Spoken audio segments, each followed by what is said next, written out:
Last लेक्चरला आपण बघा distance, displacement, velocity ह्या पॉइंट पाहिलेले होते बघा. तर आजच्या लेक्चरला आपण एक्सेलरेशन मीन्स काय आहे, त्याची डेफिनेशन्स काय आहे, त्याचे टाइप्स कोणते आहेत हे पाहणार आहोत. नमस्कार, मी संदीप सर, कर्मवीर प्रबोधिनी सातारा, विद्यार्थ्यांच्या स्वप्नाला दिशा देणारी एक चळवळ या युट्यूब चॅनलवरती मी तुमचे स्वागत करत आहे. तर आजच्या लेक्चरमध्ये आपल्याला काय पाहिजे बघा, तर स्पीड झालेलं होतं आपलं बघा, त्याच्यानंतर व्हेलॉसिटी झालेलं होतं, डिस्प्लेसमेंट झालेलं, डिस्टन्स झालेलं. डिस्टन्स आणि डिस्प्लेसमेंट बघा, तर डिस्टन्स मीन्स काय होतं, लॉंग कट साठी आपण डिस्टन्स ऍक्च्युअल पाथ. त्याच्यानंतर डिस्प्लेसमेंट साठी बघा शॉर्टेस्ट डिस्टन्स पाहिलेलं होतं. त्याच्यानंतर बघा नेक्स्ट आपण व्हेलॉसिटी, स्पीड पाहिलेलं होतं. त्यातल्या व्हेक्टर क्वांटिटी कुठल्या असतात, स्केलर क्वांटिटी, ते पार्ट 1 मध्ये पाहिलेलं होतं. ओके, आता आपण आज पार्ट 2 पाहतोय. तर पार्ट 2 मध्ये आपल्याला एक्सेलरेशन मीन्स काय आहे, तर त्याचे प्रकार कोणते आहेत, त्याची डेफिनेशन्स काय, हे आपल्याला आजच्या लेक्चरमध्ये पाहणार आहेत. बघा हे सर्व पॉइंट बघा तुमचे मोशन्स असतील, त्याच्यानंतर इतर बघा मोशनचे रिलेटिव्ह जे टॉपिक्स आहेत याच्यामध्ये हा काय बघा तर पॉइंट आपल्याला यूज केला जातो. त्याच्यामध्ये आता बघा आपण फर्स्ट एक्सेलरेशन पाहू. बघा एक्सेलरेशन मीन्स काय आहे, तर एक्सेलरेशनची जी डेफिनेशन होती बघा, change in velocity with respect to time is called as acceleration. त्याला काय बोलतात तर एक्सेलरेशन असं बोललं जातं. एक्सेलरेशन मीन्स काय बघा तर change in velocity with respect to time. तर एक याचा फॉर्म्युला काय असतो बघा, तर acceleration is equal to velocity upon time. Okay, तर याला याचा युनिट कोणतं येत असतं बघा, तर व्हेलॉसिटीला असतं मीटर पर सेकंद आणि टाइमला असतं सेकंद असतं. ओके, त्याच्यानंतर मीटर हा सेकंद खाली आला म्हणजे सेकंद इंटू सेकंद. त्याच्यानंतर काय आलं बघा, is equal to metre s into s काय झालं तर यस स्क्वेअर. हे काय झालं त्याचं तर एसआ युनिट झालं. ओके, त्याच्या आपण लागलेच डायमेन्शन्स पण पाहू बघा. तर डायमेन्शन्स काय असतात, L M T. Metre length मध्ये बसेल मग एल ची पॉवर 1, एल रेस 1. मास नाही तर मग एम ची पॉवर 0 आणि एस मीन्स कशात बसेल तर टाइम मध्ये बसेल. एस ची पॉवर काय तर स्क्वेअर आहे, खाली पॉवरची साइन पॉझिटिव्ह आहे, खालून वरती गेल्यानंतर बघा तर निगेटिव्ह होईल, मग एल टी ची पॉवर 2. हे त्याच्या डायमेन्शन झाले. काय पाहिलं बघा तर एक्सेलरेशन पाहिलं. एक्सेलरेशन मीन्स काय बघा, change in velocity with respect to time is called as a acceleration. आता त्याचे फॉर्म्युला काय पाहिलं तर acceleration is equal to velocity upon time. त्याचं युनिट कुठलं असतं का, व्हेलॉसिटीचं मीटर पर सेकंद, टाइमचं असतं सेकंद. मीटर हा एस खाली उतरला, एस इंटू एस झाला. त्याच्यानंतर मीटर एस इंटू एस काय झालं, एसचा स्क्वेअर झाला. त्याच्यानंतर याची डायमेन्शन्स पाहिली बघा, मीटर लेंथ मध्ये बसलं, मास नाही म्हणजे 0 आणि सेकंद मीन्स काय बघा, सेकंद हा टाइम आहे आणि टाइम मध्ये तो बसेल. याची पॉवर इथं +2 आहे, खालून वरती नंतर -2. ओके, तर हे काय बघा तुमचं तर एक्सेलरेशन आहे. त्याच्यानंतर देर आर 3 टाइप्स. एक्सेलरेशनचे प्रकार किती आहेत बघा, तर 3 प्रकार आहेत. ते 3 प्रकार कोणते आहेत बघा तर एक्सेलरेशनचे. तर पहिला येतो बघा positive acceleration. Positive acceleration. Second येतो बघा निगेटिव्ह एक्सेलरेशन आणि तिसरा येतो बघा zero acceleration. There are 3 types, positive, negative आणि झिरो एक्सेलरेशन. ओके, तर आपण बघा तर हे एक्सेलरेशन आहे. आता याचे आपण एक्झाम्पल सहित पाहू की नक्की एक्सेलरेशन म्हणजे काय आहे. तर याची आपण बघा डेफिनेशन्स पाहिली, त्याच्यानंतर त्याचा फॉर्म्युला पाहिला, त्याच्यानंतर नेक्स्ट त्याचं डायमेन्शन युनिट पाहिलं, त्याच्यानंतर डायमेन्शन्स पाहिले, त्याचे टाइप्स पाहिले. टाइप्स किती बघा तर पॉझिटिव्ह, निगेटिव्ह आणि झिरो एक्सेलरेशन. ओके, आता याचं आपण काय तर उदाहरण पाहू की एक्सेलरेशन म्हणजे काय. ओके, हे आपण पूर्ण आपल्या टेक्निकल फिजिक्स लँग्वेज मध्ये पाहिलेलं आहे, पण आपल्या मातृभाषेमध्ये आपण पाहू की नक्की याचं काय असतं. आपल्या डेली लाईफ मध्ये एक्सेलरेशन कुठं असतात, कधी त्याचा यूज होतो, हा आपण काय तर आपण आता पाहू.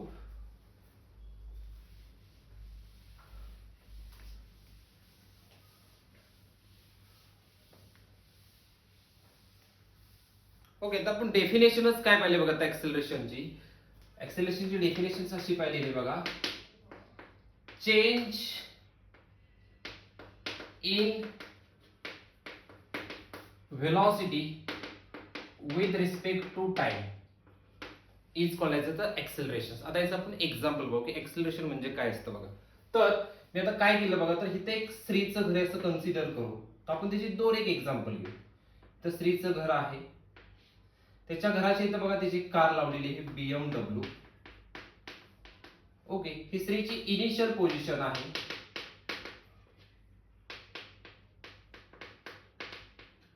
आणि त्याच्या इथून असा एक रस्ता आलाय बघा, घराच्या इथून रस्ता आलाय आणि हा रस्ता इथं मिळालेला आहे बघा. इथं आपण असं कन्सिडर करू, इथं सातारा आहे आणि इथं पुणे आहे. ओके, तर स्त्रीची पोझिशन इनिशियल पोझिशन ही आहे आणि हे श्रीचं घर आहे आणि श्रीला जायचंय कुठं, तर पुण्याला जायचं, म्हणजे ही त्याची फायनल पोझिशन आहे. ओके, पहिला पॉईंट तुमच्या लक्षात आला असेल की स्त्रीची इनिशियल पोझिशन आहे, फायनल पोझिशन त्याची पुन्हा आहे. तर त्याच्या इथं कार एक उभी केलेली, तर BMW कार काय बघा तर उभी आहे. आता ह्या कार काय बघा, तर ही कार श्री आणि त्याच्याबरोबर त्याचा मित्र संकेत हे दोघं कुठं चालले, तर पुण्याला चाललेली आहे. आता स्टार्टिंगला बघा तो घरातून आला, गाडीमध्ये आला, गाडी आल्यानंतर बघा डायरेक्ट गाडीला स्पीड होतं का, तर नव्हतं. तर गाडी काय, तर गाडीत आल्यानंतर गाडीत बसला, चावी लावली, की लावली, गाडी चालू केली आणि काय होतं त्यानं गेअर वगैरे टाकला आणि नंतर एक्सेलेरेशन दाबलं. स्टार्टिंगला गाडीचं स्पीड काय होतं, 0, म्हणजेच यू किती होता, 0. गाडीला स्टार्टिंगला स्पीड होतं का, तर नव्हतं. इनिशियल स्पीड काय असतं तर 0 असतं. त्याच्यानंतर नेक्स्ट काय केलं बघा आपण, इथं तिथून ते गाडीत बसले आणि स्टार्टिंगला 0 स्पीड होतं, नंतर त्यांनी गेअर वगैरे टाकल्यानंतर बघा तर पुढे गाडी गेली, नंतर 1 मीटर पर सेकंद स्पीड झालं, नंतर इथं आल्यानंतर 2 मीटर पर सेकंद, इथं आल्यानंतर 3 मीटर पर सेकंद, इथं आल्यानंतर 4 मीटर पर सेकंद, इथं आल्यानंतर 5 मीटर पर सेकंद. आणि इथून बघा तर एक्सप्रेस वे चालू झाला. एक्सप्रेस काय झाला बघा, इथून चालू झाला. आता सातारा एक्सप्रेस इथून चालू झाला, तर त्यांची कार कुठे आली बघा, तर इथं आली, कन्सिडर करा. ओके, इथपर्यंत स्पीड किती आहे, 5 आहे. इथं आल्यानंतर गाडीची स्पीड झाला बघा, तर आपण मधले नंबर स्किप करू, 10 मीटर पर सेकंद, म्हणजेच 5 नंतर 6 7 8 9 10, म्हणजे मधले नंबर मी स्किप केले. इथं आल्यानंतर किती झालं, 10 मीटर पर सेकंद. त्याच्यानंतर इथं पुढे आल्यानंतर बघा तिचं स्पीड झालं बघा 50 मीटर पर सेकंद. मधले नंबर मी स्किप केलेत, म्हणजे 10 नंतर 11 12 13 14 15 16 17 18 असे करत करत इथे तर 50 पोहोचत येत आले. त्याच्यानंतर इथं आनेवाडी टोल प्लाझा आहे बघा. आता आनेवाडी पर्यंत टोल प्लाझा पोहोचतं गाडीचं स्पीड झालं 120 मीटर पर सेकंद. ओके, म्हणजे नंबर 50च्या मधले नंबर मी स्किप केलेत. 50 नंतर बघा 51 52 53 असं 60 70 80 90 100 110 आणि 120, म्हणजे आनेवाडी पोहोचत स्पीड किती आलं तर 120 मीटर पर सेकंद आलं. त्याच्यानंतर बघा इथून आहे पुढे शिरवळ आहे बघा, शिरवळ. आता आनेवाडीपासून शिरवळ पोहोचतं बघा, इथं गाडी असताना पण गाडीचं स्पीड किती होतं तर 120 मीटर पर सेकंदच होतं. त्याच्यानंतर त्याच्या पुढे पण आल्यानंतर गाडीचं स्पीड किती होतं 120 मीटर पर सेकंद होतं. आणि त्याच्यानंतर बघा शिरवळ पोहोचतं पण गाडीचं स्पीड किती झालं तर 120 मीटर पर सेकंद झालं. म्हणजे गाडीचं स्पीड आनेवाडी टोल प्लाझा पासून शिरवळ पोहोचतं काय झालं तर फिक्स राहिलं 120 मीटर पर सेकंद झालं. त्याच्यानंतर बघा आता शिरोळमध्ये आल्यानंतर त्याला काय करायचं होतं, त्याच्याबरोबर 2 होते, कोण होतं तर श्री होता आणि संकेत होता. तर संकेतला काय करायचं होतं तर भेळ खायची होती, म्हणजे कैलास भेळ. तुम्हाला जर बघितले असलं तर मी पुण्याला जात असताना तर पुण्याच्या अलीकडे एक कैलास भेळ आहे, ती कैलास भेळ कुणाला खायची होती तर बघा संकेतला खायची होती. तर आता शिरोळच्या पुढे ती कैलास भेळ आहे, ओके, आणि पुण्याच्या अलीकडे आहे. तर काय करू आपण बघा,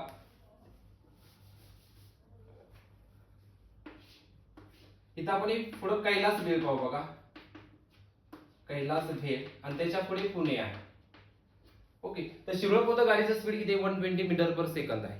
ओके, आता कैलास भेळ खायची म्हणजे आपल्याला गाडीचं स्पीड शिरोळ पोहोचतं किती 120 आहे, म्हणजे आपल्याला स्पीड वाढवायला लागेल का कमी करायला लागेल, तर ऑब्व्हियसली आपल्याला स्पीड काय करायला लागणार तर कमी करायला लागणार आहे. आता मग गाडीचं स्पीड इथं आले तर पुढे गेलं बघा त्यांनी, तर इथं आल्यानंतर 110 झालं, पुढे आल्यानंतर 100 झालं, आणि कैलास भेळच्या इथं आल्यानंतर बघा तर 0 मीटर पर सेकंद झालं. म्हणजे कैलास भेळ आल्यानंतर त्याला गाडीचं स्पीड किती झालं तर 0 मीटर पर सेकंद झालं. तर आपल्याला देर आर 3 टाइप्स पाहिजेत. कोणते 3 टाइप्स पाहिजेत बघा, तर ऍक्सिलरेशनचे 3 टाइप्स पाहिजेत. पहिला कुठला असतो बघा तर पॉझिटिव्ह, दुसरा असतो निगेटिव्ह, आणि तिसरा कुठला असतो बघा तर झिरो ऍक्सिलरेशन. म्हणजे बघा डेफिनेशन काय आपली बघा तर change in velocity with respect to time. म्हणजे जसं व्हेलॉसिटी चेंज होते तसं काय टाइम पण होते तुमचा, टाइम प्रमाणे व्हेलॉसिटी काय होते चेंज होते. ह्याला आपण काय तर ऍक्सिलरेशन असं बोलतो. ज्यावेळेस बघा स्पीड वाढत चालले, स्टार्टिंगला स्पीड तर किती होतं बघा, तर 0 होतं. 0 नंतर 1 2 3 4 5 6 7 8 9 10, तर त्याच्यानंतर 50 आणि 120, म्हणजे स्पीड काय झालं तर इन्क्रीज होत गेलं. म्हणजे जे स्पीड इन्क्रीज होत जातं त्याला आपण पॉझिटिव्ह एक्सेलरेशन बोलतो. कुठलं एक्सेलरेशन? Positive acceleration. आणि त्याच्यानंतर बघा अनेवाडीपासून शिरोळपर्यंत स्पीड काय राहिलं बघा, तर कॉन्स्टंट राहिलं. स्पीड इन्क्रीज पण नाही झालं, डिक्रीज पण राहिलं, कॉन्स्टंट स्पीड राहिलं. म्हणजे अनेवाडी टू शिरवळ ही कुठलं स्पीड आहे, एक्सेलरेशन येणार तर 0 एक्सेलरेशन येणार आहे. कुठलं एक्सेलरेशन आहे? 0 एक्सेलरेशन. त्याच्यानंतर नेक्स्ट शिरोळ पासून कैलास भेट पोहोचतं, स्पीड आपल्याला काय झालं तर वाढवायला लागलं का कमी करायला लागलं तर कमी करायला लागले. याचा अर्थ इथं कुठलं येणार बघा, तर निगेटिव्ह एक्सेलरेशन येणार आहे. कुठलं एक्सेलरेशन? निगेटिव्ह एक्सेलरेशन, म्हणजे रिटार्डेशन असंही आपण त्याला बोलत असतो. म्हणजे बघा डेफिनेशन मध्येच काय पाहिलं बघा, तर change in velocity with respect to time. Time प्रमाणे व्हेलॉसिटी काय होणे तर चेंज होणे. म्हणजे आपण साधं उदाहरण पण पाहू शकतो बघा, ज्या स्पीड तुमचं इन्क्रीजेस होत असतं त्यावेळेस पॉझिटिव्ह असतं, ज्या स्पीड कमी होत असतं त्यावेळेस निगेटिव्ह असतं, ज्या स्पीड तुमचं कॉन्स्टंट राहतं त्यावेळेस कुठलं असतं? 0 एक्सेलरेशन असतं. आता बघा याच्या आपण डेली लाईफला अजून एक एक्झाम्पल पाहू शकतो. आपण एक फॅन पाहू शकतो, सिलिंगचा फॅन. आता फॉर एक्झाम्पल कन्सिडर करा की हा सिलिंगचा फॅन आहे. ओके, हा सिलिंगचा फॅन आहे. त्याचा फर्स्ट, सेकंड आणि तीन पाते आहेत त्याची. ओके, आता स्टार्टिंगला फॅन आपला बंद असतो बरोबर आहे, त्याचा स्विच ऑफ असतो. त्यावेळेस काय होतं, यू किती आला आपला तर 0 आला. आता मी स्विच काय केला तर ऑन केला.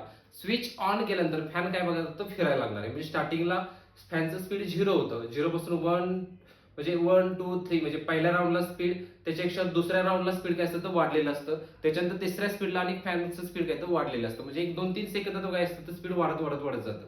आता काही सेकंदानंतर फॅनचं स्पीड काय असतं बघा तर कॉन्स्टंट राहतं. म्हणजे एका कॉन्स्टंट स्पीडने काय तर फॅन फिरायला लागतो. ओके, आणि त्याच्यानंतर आपण स्विच जर ऑफ केला म्हणजे जर बंद केलं तर आपण फॅनचं स्पीड काय होतं तर वाढत नाही तर कमी होत जातं. म्हणजेच बघा स्टार्टिंगला फॅनचं स्पीड 0 होतं, ज्यावेळेस मी स्विच ऑन केला त्या स्पीड काय झालं तर वाढत गेलं. याचा अर्थ बघा change in velocity with respect to time, म्हणजे स्पीड काय तर वाढत वाढत चालले. म्हणजे तिथे कुठलं एक्सेलरेशन येणार आहे तर पॉझिटिव्ह एक्सेलरेशन येणार आहे. ओके, आता काही वेळानंतर बघा फॅन एका स्पीडने फिरत असतो, स्पीड वाढत पण नाही आणि स्पीड कमी पण होत नाही, एका कॉन्स्टंट स्पीडने फिरत असतो. त्यावेळेस कुठलं एक्सेलरेशन असणार तर 0 एक्सेलरेशन असणार आहे. त्याच्यात काही टाइम नंतर आपण फॅनचं बटन म्हणजे बंद केलं, ऑफ केलं, तर आपलं फॅनचं स्पीड काय तो वाढत पण नाही आणि वाढत नाही आणि कॉन्स्टंट स्पीडने पण फिरत नाही. म्हणजे तर फॅनचं स्पीड काय तर कमी कमी होत जातं. याचा अर्थ कुठलं एक्सेलरेशन?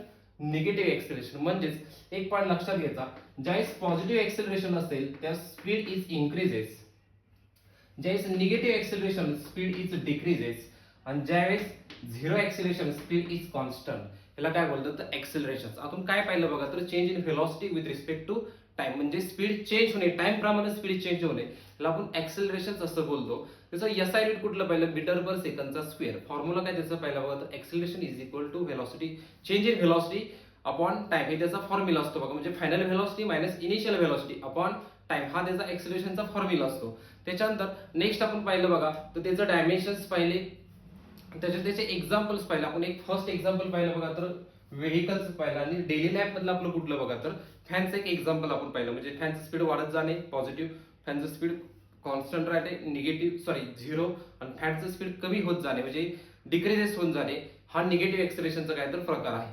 ठीक आहे, पण आपण लास्ट लेक्चरला आपण जेव्हा पहिला आपण पार्ट पाहिला, पहिल्या पार्टमध्ये आपण काय पाहिलं होतं तर डिस्टन्स, डिस्प्लेसमेंट, व्हेलॉसिटी आणि स्पीड पाहिलेलं होतं. तर आजच्या पार्टमध्ये आपण काय पाहिले बघा तर एक्सेलरेशन, त्याचे टाइप्स पाहिले आणि ते कशा पद्धतीने असतं हे काय तर आपल्या लेक्चरच्या मध्ये पाहिलेलं आहे. आता याचे ट्रिक्स तुमच्या सीईटी असेल नीटसाठी कोणते पॉईंट लक्षात ठेवायचे बघा.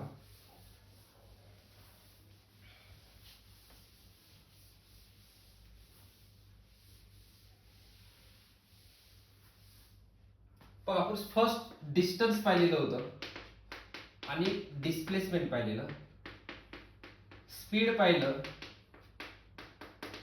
व्हेलॉसिटी पाहिलं, आणि आता काय पाहिलं बघा तर एक्सेलरेशन पाहिलं. ओके, तर नेहमी लक्षात काय ठेवायचं बघा तर डिस्टन्सला युनिट असतं मीटर, डिस्प्लेसमेंटला पण असतं मीटर. ओके, स्पीडला युनिट असतं मीटर पर सेकंद, व्हेलॉसिटीला पण युनिट असतं metre per second, acceleration unit असतं मीटर पर सेकंदचा स्क्वेअर, ही युनिटचा पार्ट. ओके, आता फॉर्म्युला कसं लक्षात ठेवायचं बघा. एक्सेलरेशनचा फॉर्म्युला कसं लक्षात ठेवायचं की याच्या खाली फक्त जर टाइम लिहिला तर कुणाचा फॉर्म्युला झाला तर एक्सेलरेशनचा झाला. त्याच्यानंतर याच्या खाली फक्त टाइम लिहिला तर कुणाचा फॉर्म्युला झाला? व्हेलॉसिटीचा फॉर्म्युला झाला. आणि याच्या खाली जर नुसतं टाइम लिहिलं तो कोणाचा फॉर्म्युला झाला? स्पीडचा फॉर्म्युला. म्हणजे बघा स्पीडचा फॉर्म्युला काय असतो? Speed is equal to distance upon time. व्हेलॉसिटीचा काय असतो? Displacement upon time. आणि एक्सेलरेशनचा काय असतो? Velocity upon time. म्हणजे हे तीन क्वांटिटी लक्षात ठेवायचं. डिस्टन्स, डिस्प्लेसमेंट, स्पीड, व्हेलॉसिटी आणि एक्सेलरेशन. दोघांच्या मध्ये जर आपण टाइम टाकला तर खालच्याचा काय असतो? तो तुमचा फॉर्म्युला तयार होत असतो. म्हणजेच एक्सेलरेशन कुणावरती डिपेंड असतं? तर व्हेलॉसिटीवरती. आणि व्हेलॉसिटी कुणावरती डिपेंड असते? तर डिस्प्लेसमेंटवरती डिपेंड असते. आणि याचे आपण तीन प्रकार पाहिले बघा. कोणते तीन प्रकार पाहिले? तर पहिला पॉझिटिव्ह पाहिला, दुसरा निगेटिव्ह पाहिला आणि तिसरा कोणता पाहिला बघा तर झिरो एक्सेलरेशन पाहिला. कुठला पाहिला? तर झिरो एक्सेलरेशन. हे त्याचे काय बघा तर तीन प्रकार आहेत. त्याच्यात त्याचे डायमेन्शन्स पण बघा. आता डायमेन्शन्स बघा, स्पीडची डायमेन्शन्स काय येणार आहे तुमची? तर डिस्टन्सची आणि डिस्प्लेसमेंटची काय येणार आहे? डिस्टन्स आणि डिस्प्लेसमेंटची युनिट मीटर आहे, मग त्याची डायमेन्शन एल ची पॉवर काय बघा तर 1 होईल. त्याच्यानंतर स्पीड आणि व्हेलॉसिटीची काय बघा, स्पीड आणि व्हेलॉसिटीची त्याला एसआय युनिट आहे मीटर पर सेकंद. म्हणजे dimensions L M T. L raise काय होईल तर 1, एम 0 आणि टी काय -1. कारण की एस ची तर पॉवर काय बघा तर काय असते म्हणजे इथं 1 असते, खालून वरती गेलं तर -1 होती. आणि त्याच्यानंतर एक्सेलरेशनची असते बघा. एसआय युनिट कुठलं असतं? मीटर पर सेकंदचा स्क्वेअर. म्हणजे त्याचे डायमेन्शन्स काय बघा तर एल एम टी. मीटर कशात बसेल तर लेंथ मध्ये. मास काहीच नाही म्हणजे 0 आणि एस म्हणजे सेकंद. सेकंदची पॉवर किती तर 2 आहे. हे डिनॉमिनेटरला आहे, वरती न्यूमरेटरला गेल्यानंतर काय बघा इथं प्लस आहे, वरती गेलं तर मायनस. जे टी ची पॉवर काय तर -2. ही काय झालं? त्याच्या डायमेन्शन झाल्या. आता हा पॉईंट खूप महत्त्वाचा तुमच्या एक्झामच्या दृष्टिकोनातून. तुमची सीईटी असेल, जेईच असेल, नीट असेल, इतर कोणत्याही कॉम्पिटेटिव्ह एक्झाम असतील बघा, तर तुमचं speed, velocity, distance, displacement, acceleration त्याचे प्रकार हा बेसिक्स कन्सेप्ट आहेत बघा पूर्ण याच्यामध्ये. तर आय होप तुम्हाला हे सर्व पॉईंट आता समजले असतील की कोणकोणते पॉईंट्स आपण घेतलेले आहेत पहिल्या पार्ट मधले आणि दुसऱ्या पार्ट मधले. ओके, तर आजच्या सेशन्स मध्ये आपण इथंच थांबू आणि नेक्स्ट जो लेक्चर्स असेल आपण तर वेगवेगळे कॉन्सेप्ट घेऊन येऊ. तर तुम्हाला आजचे व्हिडिओ समजले असेल किंवा आजचा कॉन्सेप्ट जर तुम्हाला समजला असेल तर तुम्ही आपल्या कर्मवीर प्रबोधिनी सातारा फिजिक्स कर्मवीर प्रबोधिनी सातारा विद्यार्थ्यांच्या स्वप्नाला दिशा देणारी एक चळवळ. जर तुम्हाला आजचा हा पॉईंट जर समजला असेल तर तुम्ही कर्मवीर प्रबोधिनी सातारा विद्यार्थ्यांच्या स्वप्नाला दिशा देणारी एक चळवळ ह्या आपल्या युट्यूब चॅनलला लाईक, शेअर आणि सबस्क्राईब करायला विसरू नका. नेक्स्ट व्हिडिओमध्ये आपण नेक्स्ट पॉईंट काहीतरी घेऊन भेटू. धन्यवाद.